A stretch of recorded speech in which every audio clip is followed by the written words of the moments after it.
Кайраңыз кут болсун, өмүрүңүз узун болсун. Ар дайым досторуңуздар менен эч качан катарыңыздар үзүлбөсүн.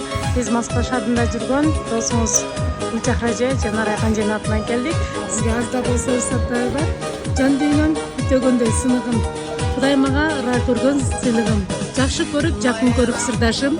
Менин досум, мактанычым, сыймыгым. Кандай учур болбосун муктаж карегим, жаратканын татуулаган белегим. Өзүмдөн да сага каалайм жакшылык. Билейм досум, ден соолуктун бекемин. Ишеничим, таянычым, колдоомсуң. Ар тараптан коргоп турган коргоомсуң. Жакшы жаман күндөрүмдө бир жүргөн, уматым сен бул өмүрдө алжоомсуң деп билени алсаңыз.